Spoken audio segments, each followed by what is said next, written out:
Hi everyone and welcome in this new video. This is part 3 of this series that I'm doing, and it's the last video where I'm talking about all the classes that I did this semester and giving you my opinions and what could be useful for you. Today we are talking about Comparative Legal Systems, which is the class that I like the most but that also gave me the most troubles.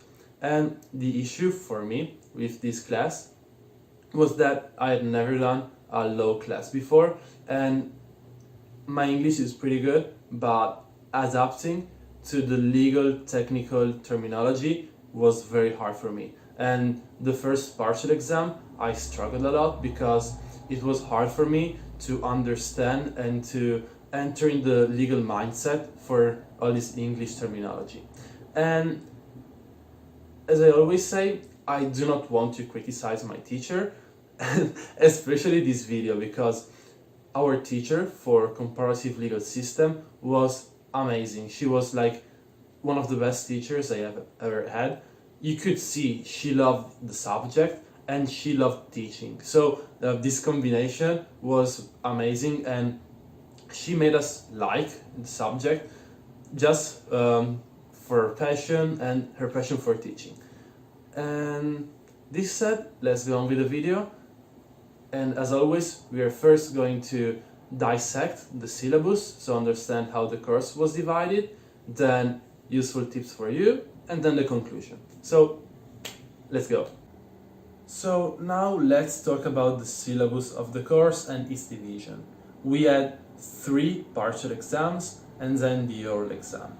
In the first partial, we learned about laws in general, legal systems, and how law is applied and enforced.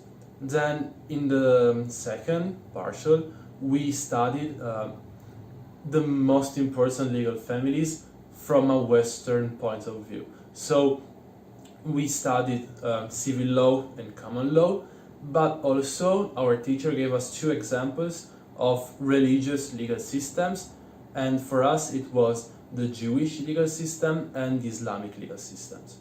Then in the third partial exam, we had a comparative look on independentist movement, so Catalonia, and then from what Catalonia did, we looked at Canada with the Quebec and Scotland from the UK. And also we looked with a comparative point of view to federalism, so Switzerland, Germany, Canada, and so on.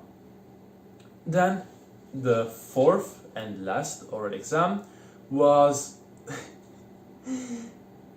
I don't know what it was about. I'm gonna be honest. Like our teacher gave us 3 PDFs, but I couldn't find a link between the 3 of them, so I just studied the 3 PDFs. I knew them very well, but if you ask me what the general topic of the oral exam was, I am not able to do that because me myself, I didn't understand what the link between the 3 PDFs was. So this is the part of the video where I give you useful tips and things that could be applied in your everyday life.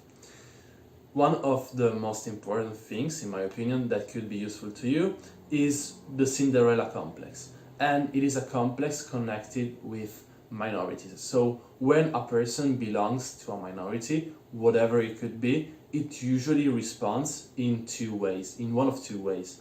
And it is either an inferiority complex or superiority complex. So to understand this, I need to make a step back and tell you that legal scholars have been marginalized for most of the recent history because it is said that they lack methodology. And this marginalization made them react in 2 ways. A complex of inferiority, so they said that they were not appreciated enough and they felt bad, they felt less than the other scholars. But then there was also the superiority complex, and it is when comparatists said, oh, they marginalize us because they know we are better than them. We have the key to the absolute truth because comparing different laws, we know what other people don't know. And when there is a minority, usually there are always these two responses. And it is Cinderella before the ball, when she works for the stepsisters and she does all the job, but she goes unrecognized, and that is inferiority complex. But then there is also Cinderella after the ball, when she becomes a princess, and that is the superiority complex. The second thing that can be useful for you in your life, especially if you travel a lot, is understand that there is no universal law.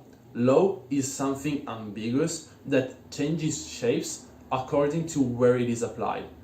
And for definition, law is born within a society to reflect its value. So there is no universal law, and it is sad to say, but there is no universal value. So if you travel in Western countries, the values are more or less the same.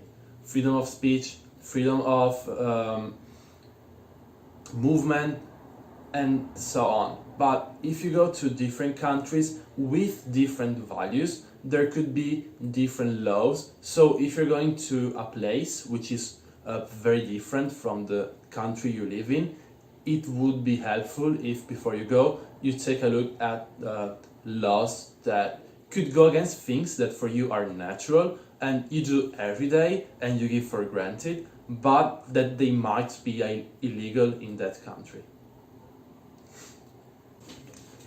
So this brings me to the final part of the video. I don't know how long this video will be, and I think like while recording it, it sounds shorter and more shallow than the other two videos that I did about my classes, but it is because this class was extremely interesting. I really enjoyed it, but I didn't know how to translate all the things that I learned into something useful for you, and I didn't want to go like very in depth with legal terminology and legal comparison, but I still wanted to give you something to take away from this video, but it was not easy. So this brings me to the final conclusions, which is my final grade, 29 out of 30, the highest grade I have gotten this semester. And I'm extremely happy because it is not an easy class.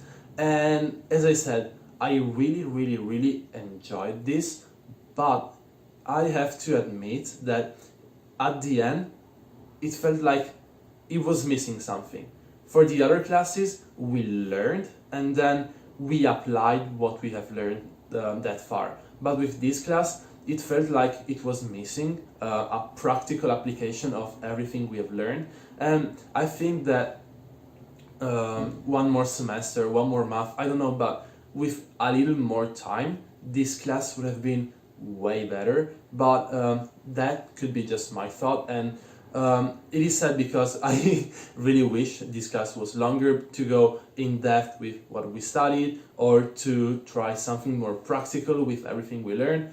But it was still very good, and it is still like my favorite class of the semester. This said, the video ends right here. Thank you for watching. If you're still watching this, thank you so much. As always, leave a like, subscribe.